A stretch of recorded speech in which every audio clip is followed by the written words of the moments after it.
दूसरी तरफ राजस्थान एसओजी की बड़ी कार्रवाई देखने को मिली है। परीक्षा में फर्जीवाड़े के आरोप में शातिर शख्स गिरफ्तार कर लिया गया है। एसओजी ने आरोपी महेंद्र चंद को किया गिरफ्तार। एएनएम और जीएनएम में सरकारी नौकरी का झांसा देकर ठगी और अब तक 4 लोगों से 12 लाख की ठगी का आरोप। तो बड़ी खबर आप जान लीजिए, एएनएम और जीएनएम में सरकारी नौकरी का झांसा देकर ठगी, अब तक 4 लोगों से 12 लाख की ठगी का आरोप। राजस्थान एसओजी की बड़ी कार्रवाई।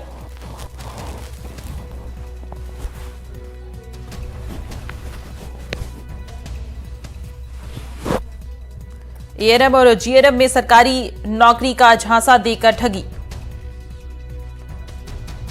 तो राजस्थान एसओजी की बड़ी कार्रवाई। परीक्षा में फर्जीवाड़े के आरोप में शातिर शख्स गिरफ्तार। एसओजी ने आरोपी महेंद्र चौधरी को किया गिरफ्तार। एएनएम और जीएनएम में सरकारी नौकरी का झांसा देकर ठगी, अब तक 12 लोगों से ठगी का आरोप। राजस्थान एसओजी की बड़ी कार्रवाई। अब तक 12 लाख की ठगी का आरोप, 4 लोगों से ये ठगी की गई है 12 लाख की। राजस्थान एसओजी की बड़ी कार्रवाई। परीक्षा में फर्जीवाड़े के आरोप में शातिर शख्स गिरफ्तार।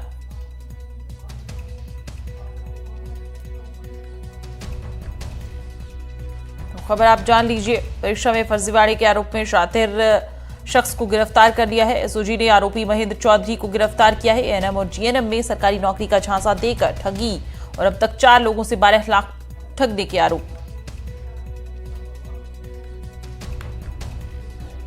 राजस्थान एसओजी की बड़ी कार्रवाई। परीक्षा में फर्जीवाड़े के आरोप में शातिर शख्स गिरफ्तार। एसओजी ने आरोपी महेंद्र चौधरी को गिरफ्तार किया है। एएनएम और जीएनएम में सरकारी नौकरी का झांसा देकर ठगी और अब तक 4 लोगों से 12 लाख की ठगी का आरोप। और इस खबर पर ज्यादा जानकारी लिए मुबारिक हमारे संवाददाता हमारे साथ जुड़ गए हैं। मुबारिक, पूरा मामला बताइए हमें और फिलहाल इस पर आपके पास क्या ज्यादा जानकारी है?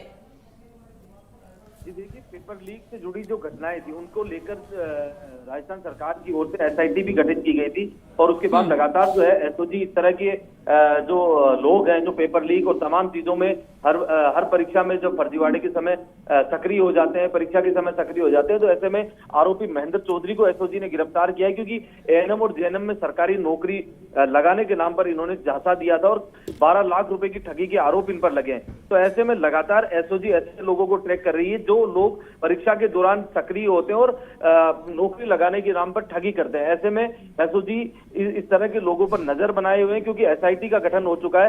राज्य सरकार ने पेपर लीक से जुड़ी तमाम जो घटनाएं थी या पेपर लीक को लेकर जो हम कह सकते हैं कि जो गैंग्स होती है राजस्थान में बीती कई सालों के अंदर अगर हम बात करें बीती 5 सालों की, तो करीब 18 से 19 पेपर जो है वो लीक हुए हैं। तो ऐसे में एसआईटी के गठन के बाद लगातार पेपर गैंग जो है, पेपर लीक गैंग जो है, उनके ऊपर लगातार राज्य सरकार की ओर से कार्रवाई की जा रही है। एसओजी ने कल ही जो आरोपी महेंद्र चौधरी जो एएनएम और जेएनएम की परीक्षाओं में नौकरी लगाने के नाम पर ठगी कर रहा था उसे गिरफ्तार किया है। जी, आपका बहुत शुक्रिया मुबारिक हमारे साथ जुड़ने के लिए और इस खबर पर ज्यादा जानकारी हमारे दर्शकों के साथ साझा करने के लिए।